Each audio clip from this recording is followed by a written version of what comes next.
Welcome to our second Indiana Plant Conservation Alliance Partners meeting, and thanks for taking time out on a really nice Friday afternoon to meet with us. I know a lot of people have a lot of things going on right now with field work and wrapping up burning season, so I really appreciate everybody taking the time to be here. As a reminder, this meeting is being recorded, and so you will be able to go back and view it on our webpage. We'll try to get it up as quickly as possible on the webpage. If you haven't seen the initial meeting, and if you weren't at the initial meeting, that is up on our webpage as well. So make sure you check that out if you haven't yet. Just as a reminder, I like to start our meetings off by mentioning what our mission statement is so that we all are on the same page. And the mission of the Indiana Plant Conservation Alliance is collaborating to conserve Indiana's rare plants and their natural habitats. So that is our main mission, our main goal for this alliance of organizations. I wanted to go through, have each of our committee chairs who's at the meeting today give a brief report on what their committee has been up to. We do have 9 or so committees.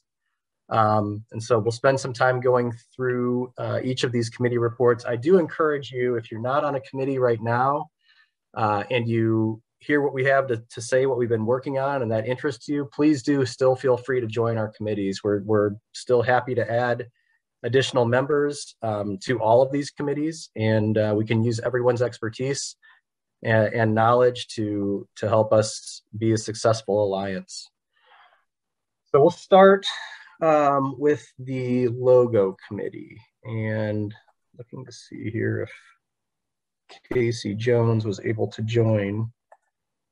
He was going to be calling in. Casey, are you there? I don't see him. So our logo committee consists at this point of 3 people. It's Nathaniel Pilla, Casey Jones, and myself. Nathaniel and Casey are the creative aspect and artistic aspect of our committee. I'm just there to represent the organizational committee, basically, and to provide a little bit of feedback and review.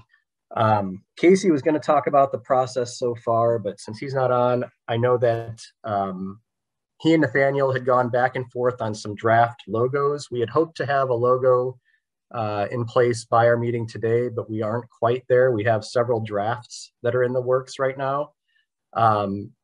We did try to really dissect our mission statement and try to incorporate all aspects of that mission into the logo, which is a challenge for sure.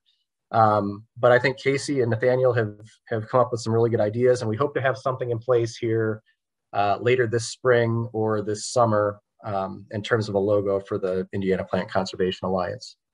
And so hopefully you'll see something come across your email later this year. Make sure one more time Casey's not on. Okay, so that's our logo committee update. The next committee for an update is the website committee. So Ellen, would you like to talk about the website committee? Sure. Hi, everybody. I'll share my screen. The website committee, I think, is just me, but Wendy Ford is the webmaster for the Native Plant Society. And so I funnel information to her and she turns it into something. So this is the current web page that we have on the Native Plant Society's website. And it consists of a brief description in a large blank area on the left. And on the right, we have places where we can hyperlink to the different projects that are going on as we have information to share. And then we have a wonderful list on the right banner of all of the great partners involved. So we've tried to add these logos as they've come in. If you have a logo and you're a partner and you haven't gotten that to us yet, you can send it to me directly if you want, and I'll get that up added to the banner. So my brief goal was to fill in this blank on the left with some of the things that are going on. So here's the basis of what I've come up with. Comments are welcome, but it's just the name of the group, our mission, which Scott started the meeting with, that we started in 2020, bringing partners together to conserve rare plants. I took this mostly, of course, Scott, from your wonderful PowerPoint presentation the last time, and just talking a little about what we mean by conserve, the different ways that we hope to achieve conservation with rare plants. Noting that we have several ongoing current projects. I thought we should include the committees, because at least here we have the emails associated with the committee chair, so that if people see a place that they want to insert themselves and become active, there's a way to reach out and join us. And then finally, as I understand, we have a rare plant species prioritization list, which is just newly made, would be added. Whether that's added, let me go back to this blank area, or if we just hyperlink it here and it takes you to a whole page, then we can have that list as well as the methodology that was used to winnow down the list of species to what we ended up with. So that's basically what I've got to report. And again, comments are welcome if anybody wants to help with this. But I'll just take whatever content we get and work with Wendy to make a decent layout on the website. That's great. Thanks, Ellen. And then hopefully we'll have our own logo to put on there soon as well. So we'll be sure to get that to you when we have that wrapped up. Any questions for Ellen on the website? Looks really nice, Ellen.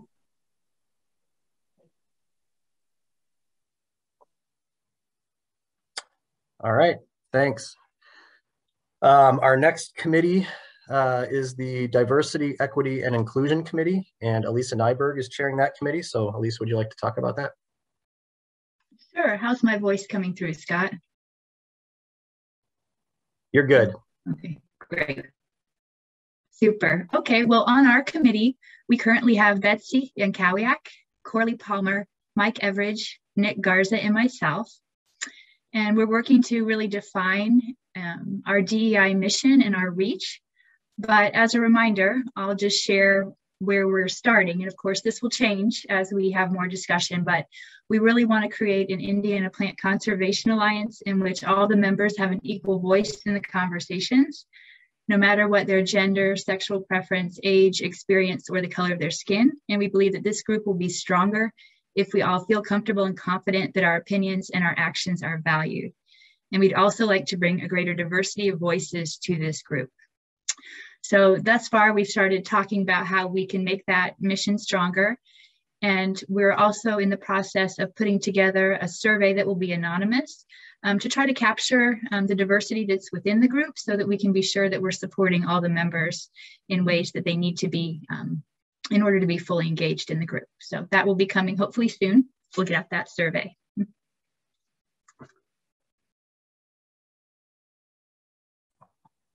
All right, great. Thank you, Elisa. Appreciate the update and appreciate your work on that committee. Anybody have questions for Elisa?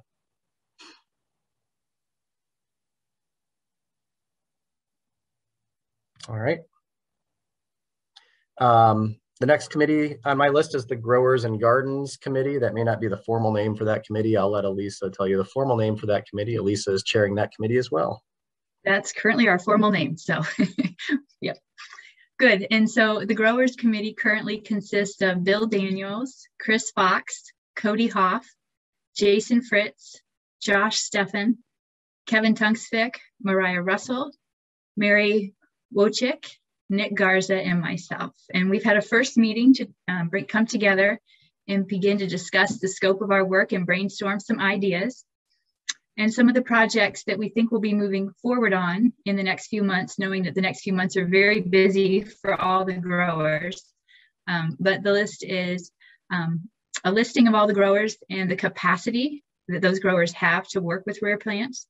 Some of the protocols involved for growing rare plants in the facilities, documentation logs for those of us growing. We're working with the rare plants, a mentoring program for new growers and seasoned growers, matching those up, a network for collecting seed and plant material, and a way to possibly promote the work that we're doing and funding as well.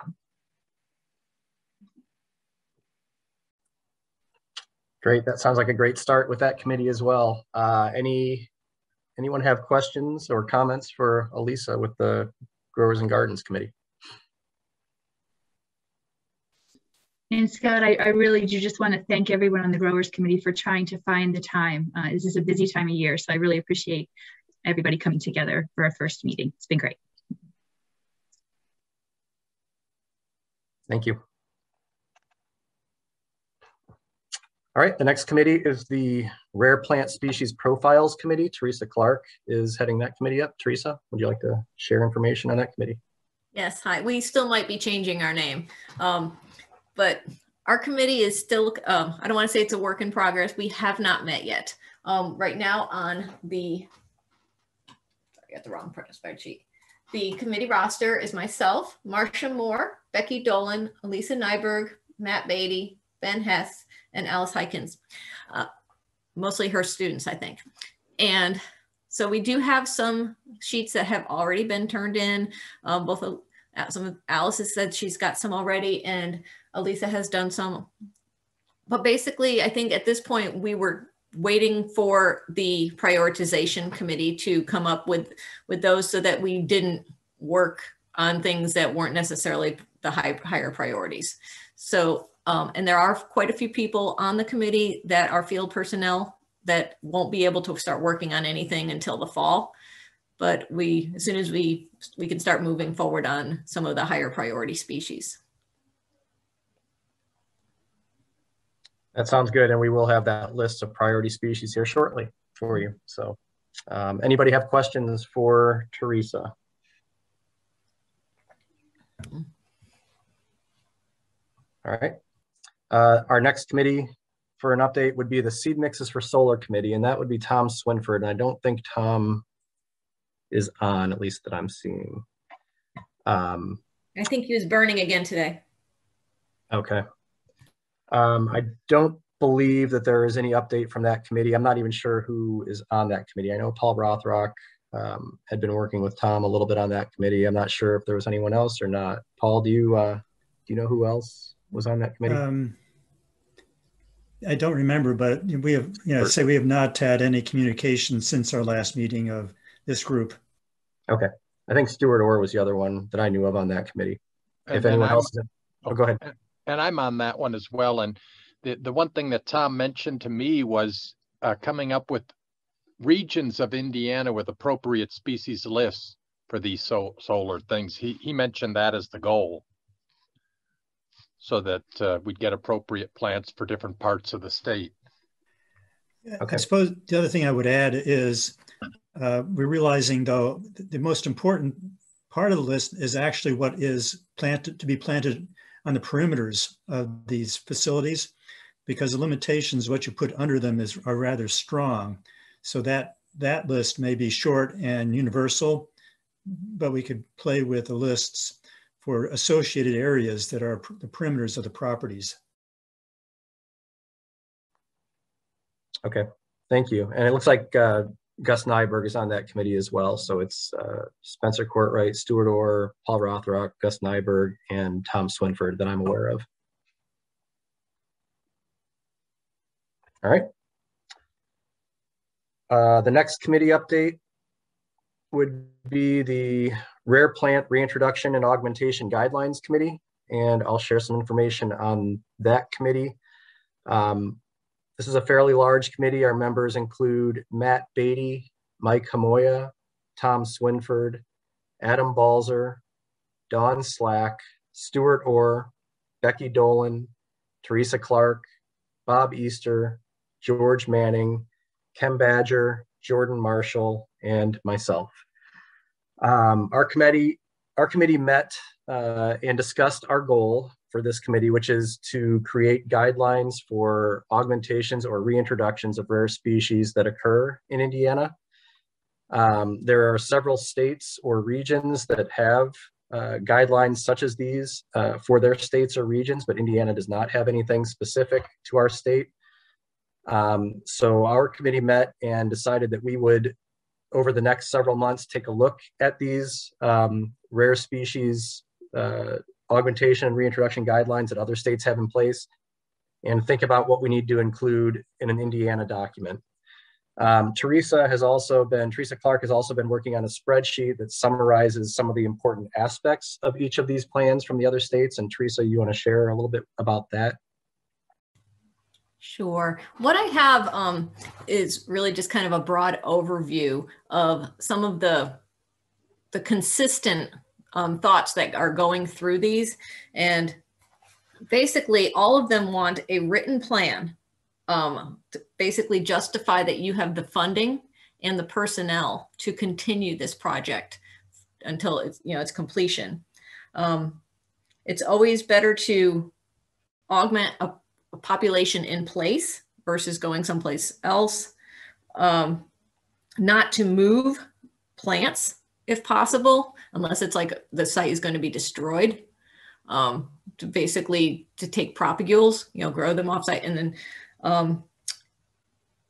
and also the choices of where that habitat is going to be that you're going to put it in, whether it was a historical, it existed there already, whether it differing places have different desires of where it's going to be. Some of them just said an appropriate habitat. Some of them said in their historic range. Some of them said where they existed already. But they're really concerned about when you choose a spot, that you don't choose it where there's another population for commingling the genetics, that you don't take soil, if you are moving a plant, that you don't take soil from the other spot, and that you also consider what kind of management conflicts there might be in that spot, whether that spot needs burning and this plant doesn't accept burning, that kind of, will it take off and be, it would be great if it became an invasive species, maybe, but no, is it going to kill off anything else there? So all of those kind of management conflicts that might exist. So those are the beginning of it, but they also wanted to make sure that, like we were talking about earlier, that there is kind of a listing or a knowledge of where these things are going on statewide, so that there aren't things happening that necessarily are, I don't want to say against each other, but in contradiction to each other, I guess. Okay, thank you. So that will give our committee some background for what we want to try to do as we put together a document for Indiana. As I said, we're going to reconvene in the late summer or early fall and start working on a document for Indiana for rare plant reintroduction and augmentation guidelines. Any questions on what that committee's been up to? All right. The next committee I'll talk about is the Rare Plant Species Prioritization Committee.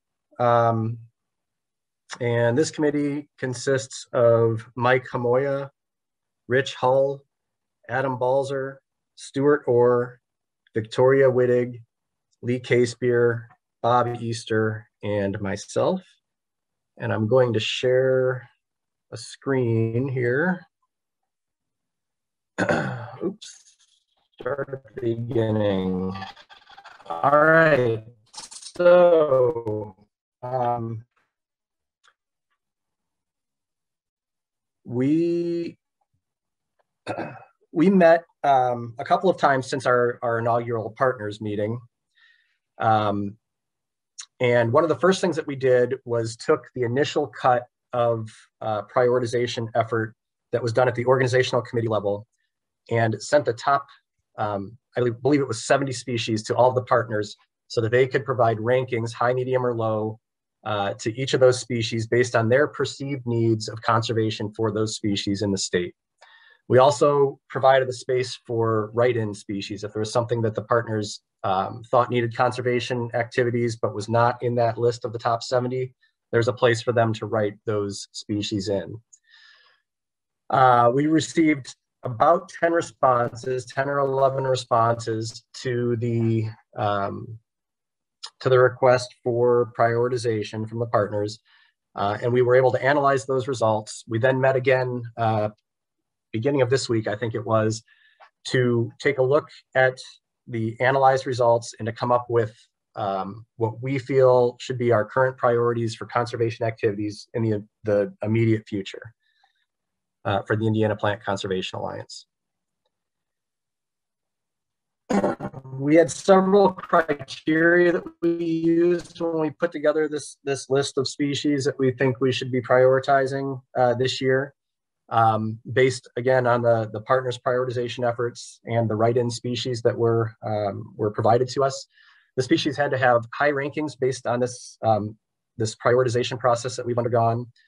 They had to be species with global conservation ranks that indicate that the species are either critically imperiled, which is a G1 species, or imperiled, which is a G2 species, or vulnerable, a G3 species. Or they could be plants that had G ranks of 4 or 5, but are disjunct in our region. So we talked about how speciation sometimes takes place when a plant is disjunct from the main portion of its range. And so we want to be able to protect some of those disjunct species as well, as they could at some point be considered distinct species from the species in the main portion of its range.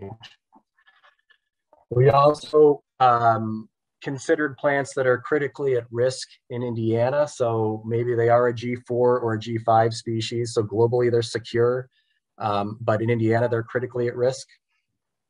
We also wanted to cover different geographical regions in the state, since we know we have conservation organizations around the state who want to be involved in rare plant conservation. We didn't want to exclude anyone, so we wanted to take a look at the entire state. And we also, as a last criterion, we took the overall perceived need for conservation of that species by the members of our committee. We have some members of our committee who are well educated in the flora of the state, and we wanted to take their opinions into account as well. I do want to go back here real quick. I do want to thank everyone who participated in this prioritization process and who sent us their rankings, and especially those of you who added write-in species as options. And we did end up choosing some of those write-ins, by the way. I also want to say that you can still join this committee to assist if you're really upset with the species we chose and you think that you could choose a better list of species. We encourage you to join our committee and to assist us with these prioritization efforts, because this is an ongoing process. We've chosen the species that the Indiana Plant Conservation Alliance wants to prioritize for conservation this year, but we'll have another list of species in the future, possibly next year. We'll probably meet at least annually, if not more frequently, to continue to look at this prioritization effort. And once we've done some conservation on a species in a given region, we'll move on to another species. So we do encourage you to join and provide your opinions in terms of Indiana's most at-risk species as well. So the regions that we looked at, we sent this map out when we sent around the prioritization spreadsheet. So hopefully you've seen this map. This is based largely on the regional ecologist districts for the Indiana DNR Division of Nature Preserves. It's also based somewhat loosely on the natural regions of Indiana. And so we broke it into the state into 7 regions, and we chose priority species for each of those 7 regions. We had a hard time choosing a single species, so we did want to have a backup. And part of the reason for that backup species is that, as I'll talk about in a bit, we want to have a champion for each of these priority species, someone or some organization that's going to take this on and lead the charge in providing conservation efforts for that species. And if we have a priority species in a region that we can't find someone to champion, if we need to move to that backup species, we're happy to do that. So for example, if in region 7, nobody wants to take on Penstemon demii, which I don't know why that would be the case. I think that's a great choice for a species for conservation activities in the state. And I'll talk about why I think that in a second. But if we couldn't find someone to take on Penstemon demii, we would say, okay, how about Aconitum uncinnatum? That's a really attractive plant. Maybe somebody wants to take that on for conservation as the champion for that species. So we came up with both this priority species and the backup priority species. And so these were the 14 species that we chose within the 7 regions of Indiana.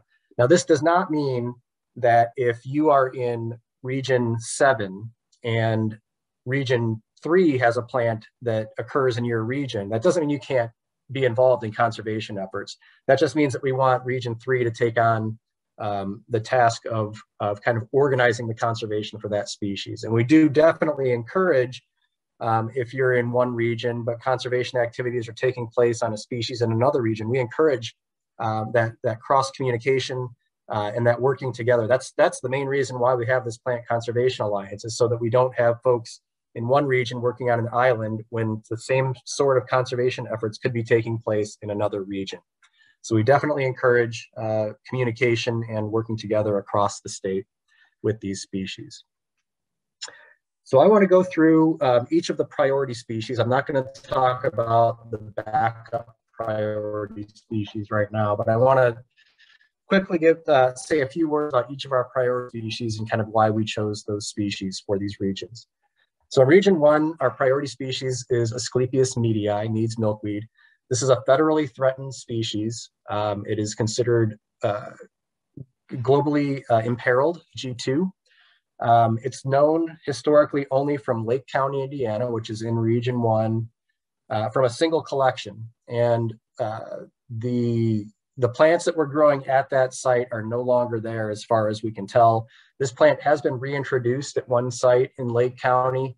The plants there aren't doing so hot, so it would be good to have some conservation activities take place for this species within region 1 particularly. This is a plant that is reduced to just a few individuals at all of the sites where it occurs, or nearly all the sites where it occurs globally. So it really is one that's at risk globally, not just in Indiana. In region 2, we chose Cercium hillii, Hill's thistle. This is a globally vulnerable species, G3 is its ranking. It's a Midwest endemic species, so it's only known in the world to occur in the Midwest region. We do have some conservation activities going on currently in region 4, and some of the plants that have been used in region 4 are available for planting in other locations. And so we're really hoping that somebody in region 2, which is the areas of Newton, Newton, Jasper, Stark, and Pulaski, I think, Pulaski County.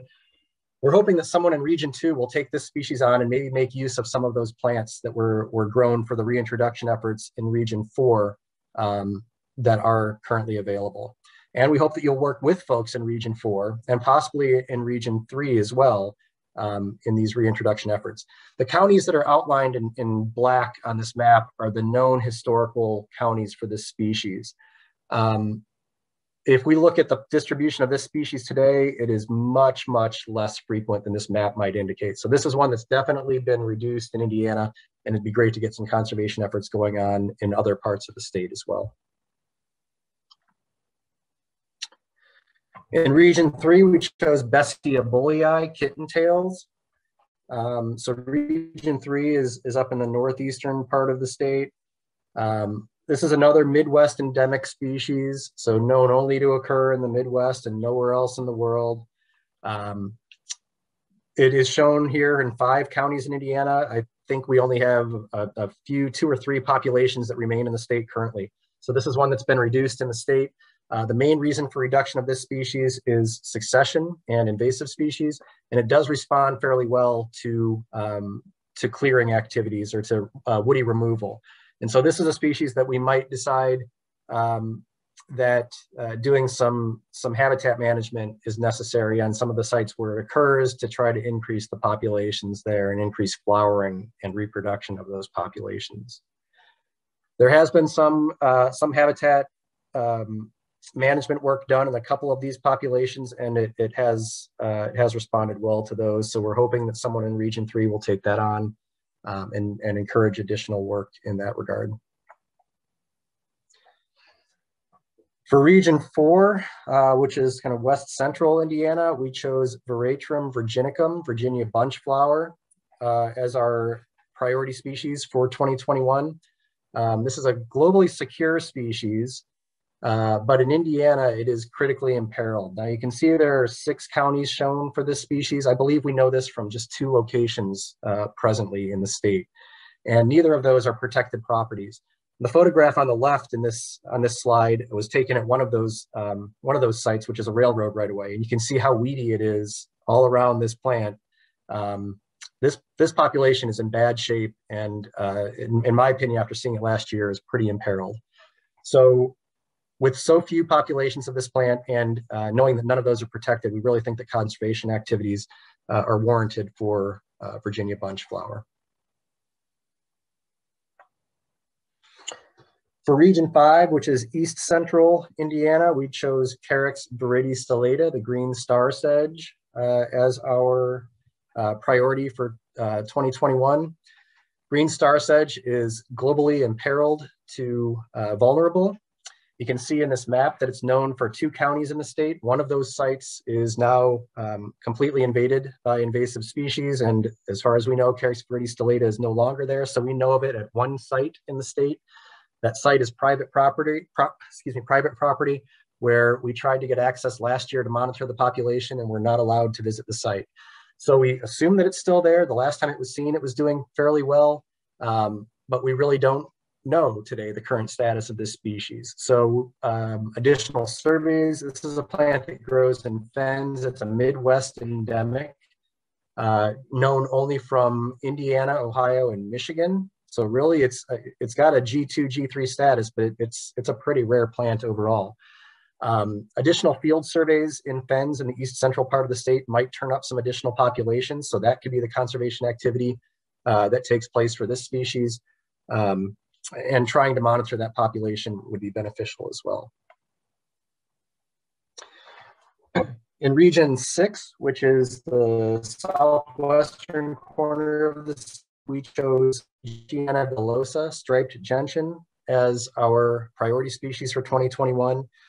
This is a globally apparently secure species, but in Indiana, we know of it from 2 counties. I believe it's extirpated from one of those counties, and that the only county that it's currently extant in is Harrison County in the southern portion of the state. With that said, the populations that are in Harrison County are not doing well. I monitored 1 or 2 of those last year. One of the sites, we didn't find any plants. At the other site, we found a single plant. This plant has been reduced in the state due to natural successional processes, as well as to deer impacts. And so we'd want to consider both of those things if we did any sort of conservation for Gentiana villosa. But we think that since this species is so critically imperiled in the state, it's definitely worthy of conservation activities. And then lastly, in Region 7, we chose Penstemon deemii, Dean's beard tongue. And as I mentioned previously, this is a very logical choice in my opinion. This is a globally critically imperiled species, a G1 species. It's an Indiana endemic. It's our only endemic species. It occurs in Indiana and nowhere else in the world. You'll see it's shown in a handful of counties and mostly in the southern part of the state, one also in the central part of the state. To my knowledge, this plant is mostly present in Clark and Scott counties in the southeastern part of the state. There is some question about the true distribution of this species in Indiana. I think a few things have been misidentified as Dean's beard tongue in the past. And so conducting some more thorough surveys for this species to ensure that we know where these populations exist would be a good first step for this species.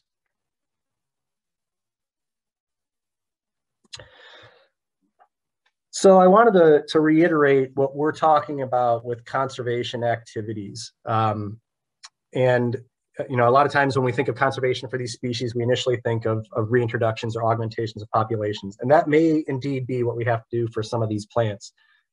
But the first step in a conservation activity, in my opinion, would be to make sure that we have a rare plant species profile for each of these species. And Teresa's committee is going to be taking that on. Now that she has this list of priority species, they have some guidance and some direction in what they work on. But these rare plant species profiles will kind of outline the natural history of the species, the threats that it faces, and any restoration activities that could take place for that species. And so having these rare plant species profiles will drive any sort of conservation activities that we go forward with for these species. Field surveys are also, in our opinion, a type of conservation activity that could take place to help us better understand the true distribution of the species. Monitoring of populations of these plants to tell if they are remaining stable or if there is a specific threat to them can be useful. Conservation activities. Land protection, I mentioned for the Veratrum virginicum that the two populations that we know of are not on protected properties. If there's a way to protect property that has some of these species, that's a conservation activity. Invasive species control and habitat improvement, as I mentioned for the Bessia bollei, those might be things that we take on where we know that species does respond well to those activities.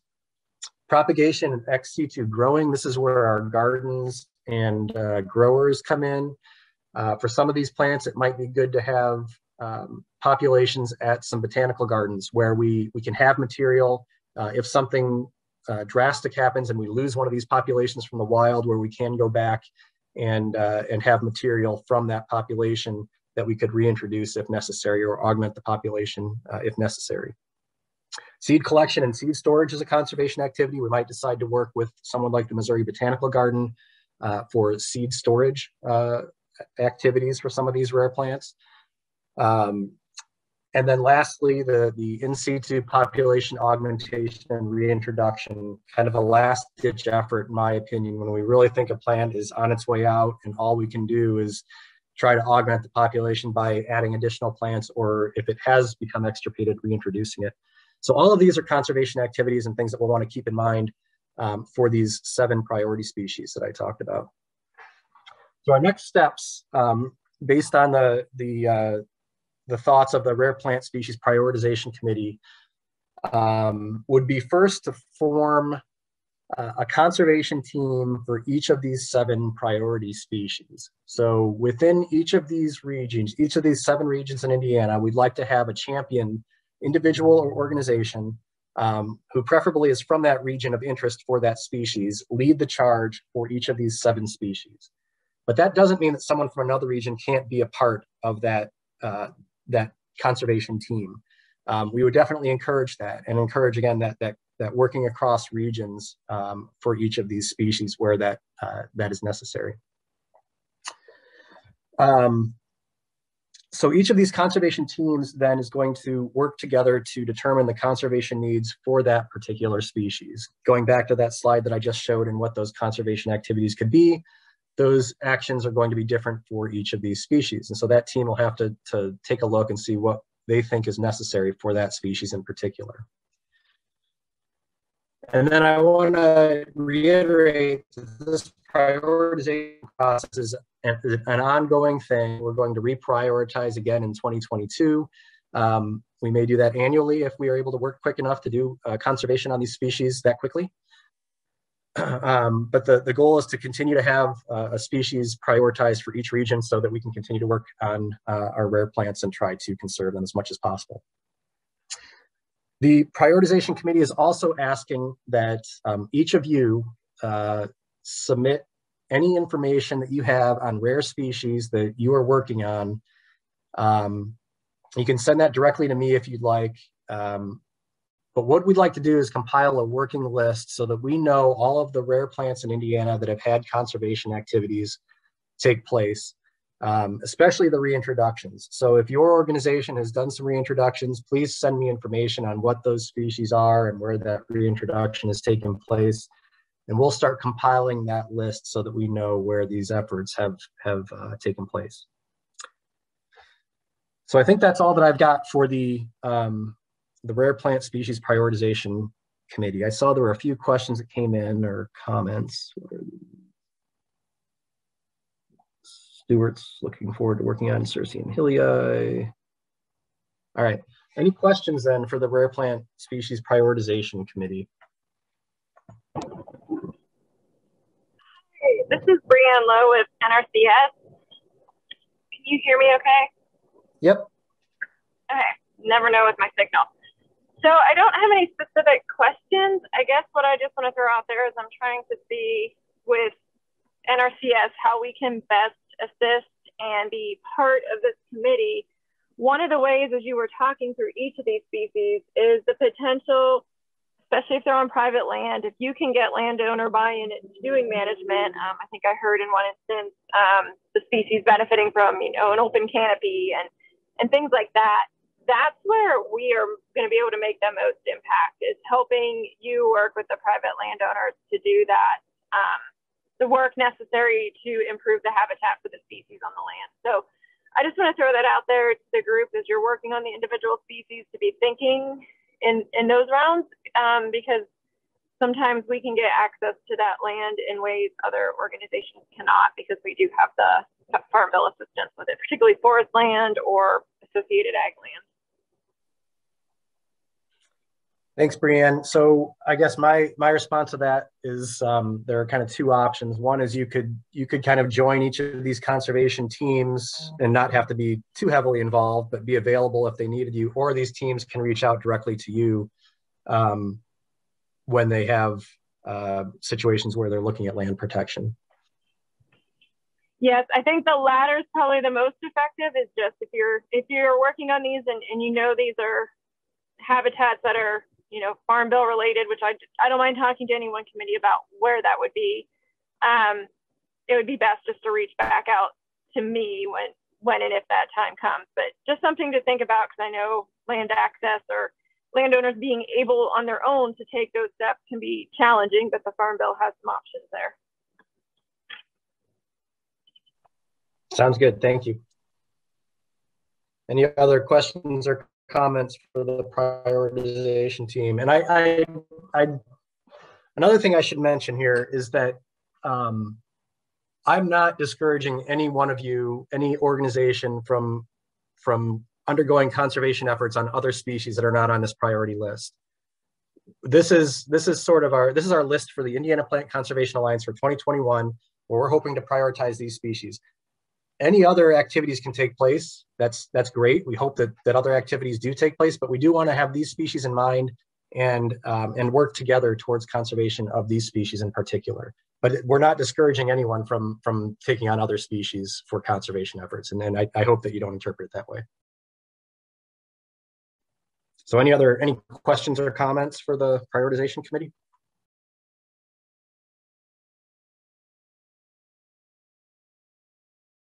All right. Let's see, the last committee then that I wanted to give an update for is the organizational committee. Our organizational committee consists of Paul Rothrock, Eric Knox, Alice Heikens, Nick Harvey, Tom Swinford, Teresa Clark, Ellen Jacart, Marcia Moore, Emily Gillespie, Dawn Slack, Stuart Orr, Elisa Nyberg, and myself.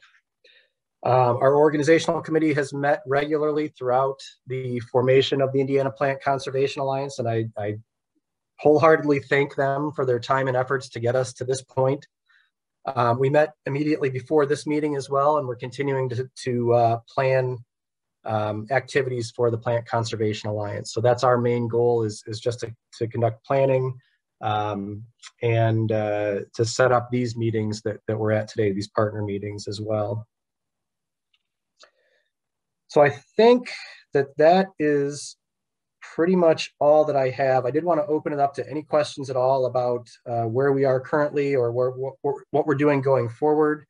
Also wanted to allow anyone who had other announcements, maybe that aren't necessarily related to these topics, but that are plant or plant conservation related. If you have job openings within your organizations, we'd be welcome to hear those as well. If you want to share that information, if you're looking to hire someone.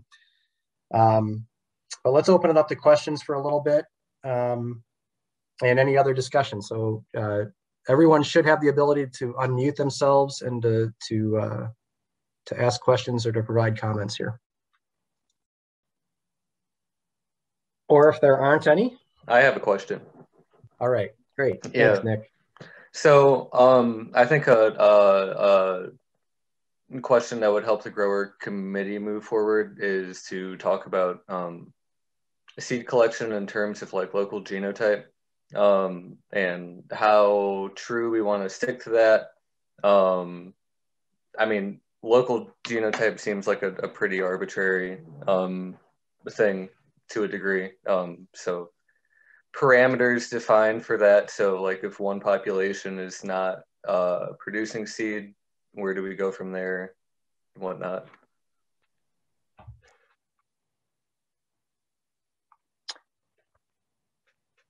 And anyone who has comments on that, feel free to chime in here. I know there are people on this call who have more better background on that than I have, for sure.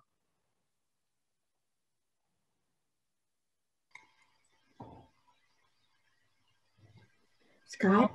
Scott, I would just add that it's that's a really good question, but it's not a one size fits all answer. So it depends a lot on perhaps information about why a population might not be setting seed. And so I think that is where getting plans for individual species is important, I think.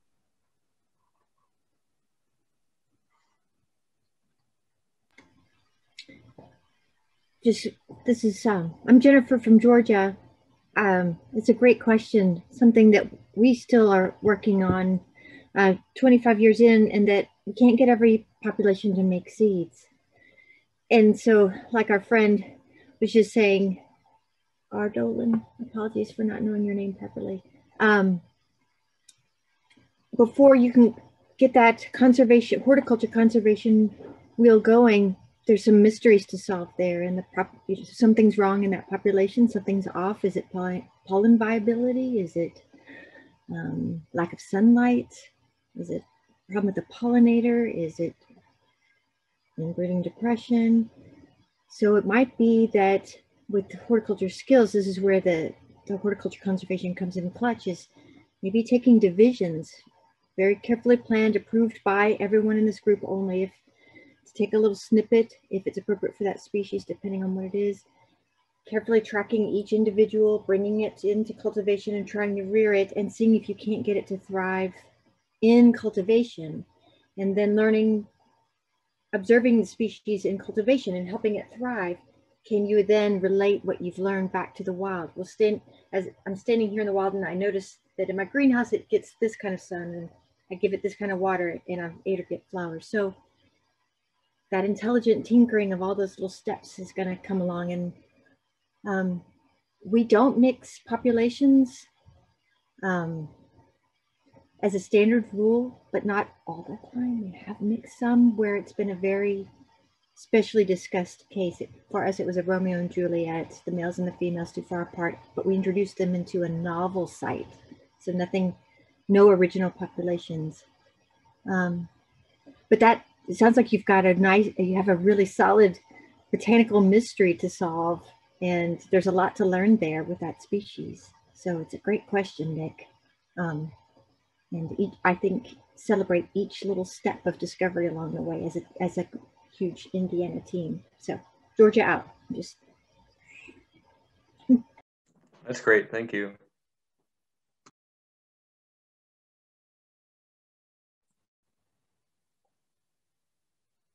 Any other thoughts on that topic from anyone, or any other questions or discussion that we have?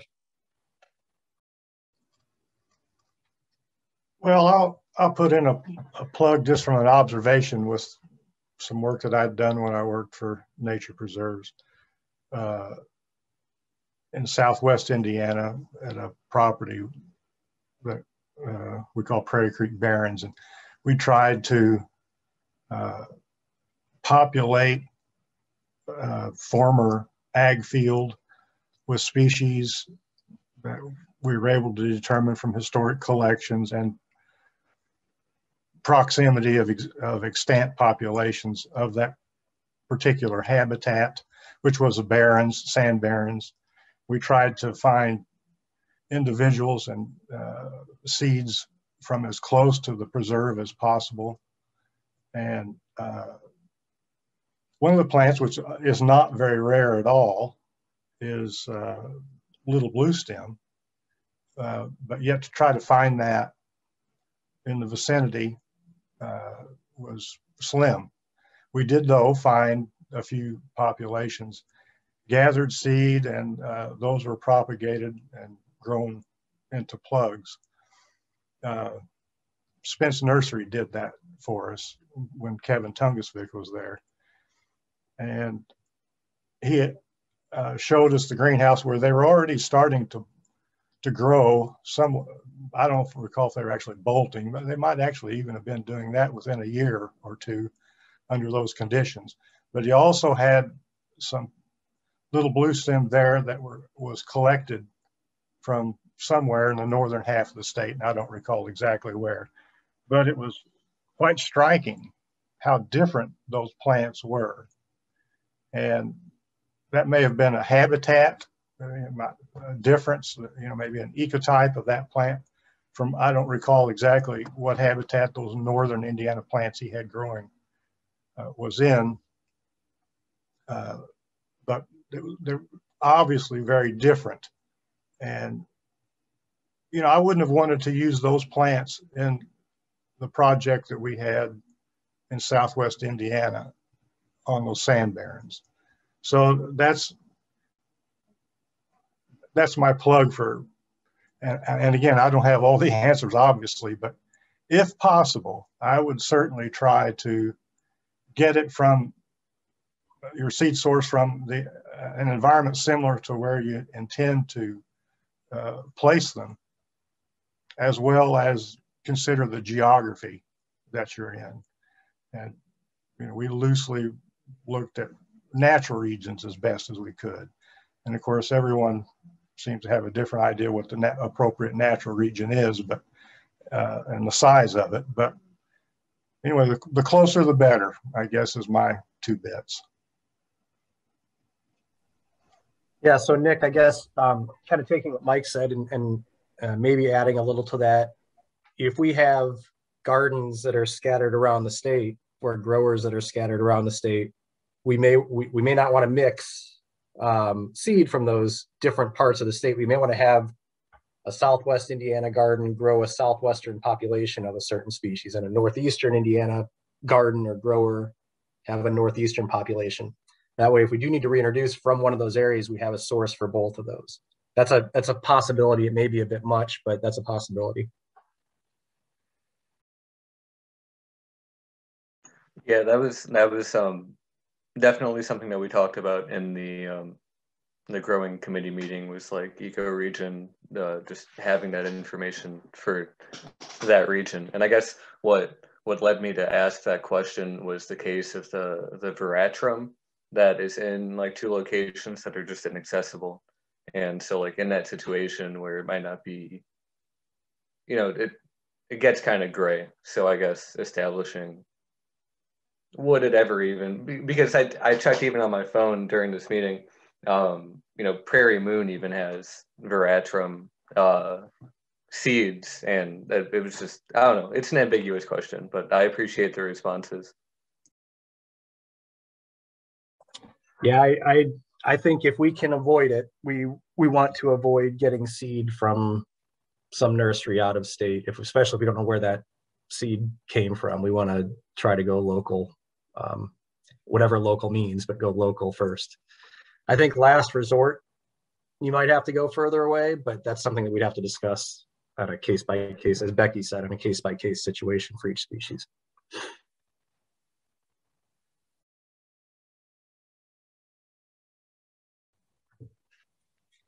Any other questions or discussion for the group?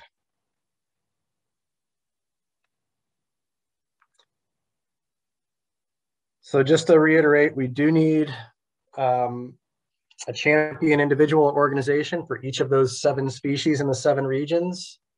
I'm looking at the 35 of you who are still, 34 of you besides myself who are still on this call. 33 probably, because Jennifer from Georgia is not going to take on any of these most likely. But we do need someone to lead the charge for each of these species, or it's not going to happen. And so I hope that you'll all consider taking on a species in your region, or being involved with a species outside of your region if it's something that you have in your region as well, but it's being led by a different region. And definitely send us your information on rare plant reintroduction and augmentation efforts that have happened that you're aware of, so we can start tracking those. Given that it's April, the middle of April, and we are many of us will be in the field for the next several months. We are likely not going to be meeting at the partner level until the late summer or early fall. And I hate to do that. I know we kind of wanted to meet quarterly, but I know we're not going to be able to do it during the growing season with schedules. So watch your email. We will send an invite for our next meeting, which again will be sometime in late summer or early fall. And hopefully we can keep the momentum going. I'm really happy that we still have 35 people on this call.